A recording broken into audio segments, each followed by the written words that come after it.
श्रीराम जय जय राम। नाम हे रूपापेक्षा व्यापक आहे।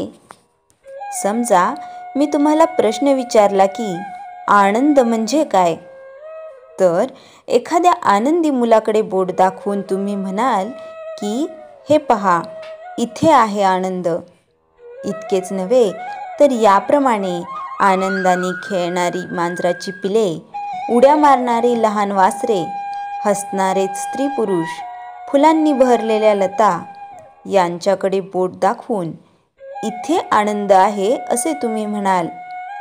पण हे काही माझ्या प्रश्नाचे खरे उत्तर नव्हे। आनंदी वस्तू कोणत्या आहेत असा माझा प्रश्न नसून आनंद मला दाखवा असे मी विचारले होते। आनंदी वस्तूंमध्ये आनंद राहतो, म्हणून वस्तू हा काही आनंद नव्हे। लहान मूल हेच जर आनंद असेल तर मोठे स्त्री पुरुष आणि मांजरीची पिले आनंदयुक्त असणार नाहीत। अर्थात आनंद हा एकच असला पाहिजे, कारण सर्व ठिकाणी आढळणाऱ्या आनंदाला एकच शब्द आपण वापरतो। आपण जो माणूस पाहतो तो निराळा असतो, तरी सर्वांना आपण माणसेच म्हणतो, कारण प्रत्येक माणसामध्ये मनुष्यपणा आहे। तो आपल्या इंद्रियांना दिसत नसला तरी मनाने ओळखता येतो आणि त्याचे अस्तित्व मनुष्य या शब्दाने सांगता येते। मनुष्यपणा हा शब्द आहे, हे नाव आहे, म्हणून रूपाला अस्तित्व नामामुळेच आहे।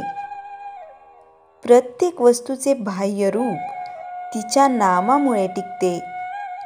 आनंदी वस्तू अनेक असल्या तरी त्यांच्यामध्ये राहणारा आनंद एकच असतो। म्हणजे एकच नव्हे तर अनेक रूपे आली आणि गेली तरी नाम आपले शिल्लक राहते। आजपर्यंत या पृथ्वीच्या पाठीवर अगणित स्त्री पुरुष जन्माला आले, जगले आणि मृत्यू पावले, तरी मनुष्यपणा आहे तसाच आहे। हा नियम सर्वत्र लावला तर असे दिसेल की चांगल्या वस्तू आल्या आणि गेल्या, पण चांगलेपणा कायम आहे। सुंदर वस्तू आल्या आणि गेल्या, पण सौंदर्य कायम आहे। आनंदी वस्तू आल्या आणि गेल्या, पण आनंद कायम आहे। लाखो जीव आले आणि गेले, पण जीवन कायम आहे। रूपे अनेक असली तरी नाम एकच असते, म्हणजे नाम हे अनेकात एक तत्वाने राहत असते। याचा अर्थ असा की नाम हे रूपापेक्षा व्यापक असते। रूप हे नामाहून निराळे राहू शकत नाही। नाम हे रूपाला व्यापून पुन्हा शिल्लक उरते।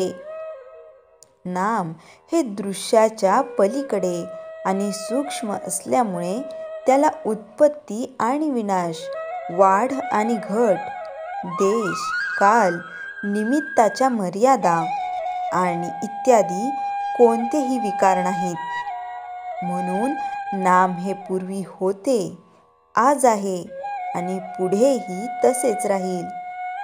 नाम हे सत्स्वरूप आहे।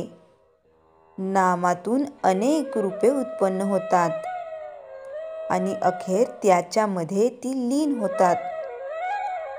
शुद्ध परमात्मा स्वरूपाच्या अगदी जवळ कोणी असेल तर ते फक्त नामच होय। म्हणून नाम घेतल्यावर भगवंत आपल्याजवळ असल्यासारखाच आहे। श्रीराम जय जय राम। चैतन्यवाणी माझे बोलणे प्रत्येकाला कळते। ज्याची जेवढी तयारी असेल तेवढे त्याला कळते, पण वाया कुठेच जात नाही। श्रीराम जय जय राम। जयाच्या जनी जन्मनामार्थ झाला, जयाने सदा वासना मात केला जयाच्या मुखी, सर्वदा नाम कीर्ती नमस्कार तया ब्रह्मचैतन्य मूर्ती. श्रीराम जय राम जय जय राम.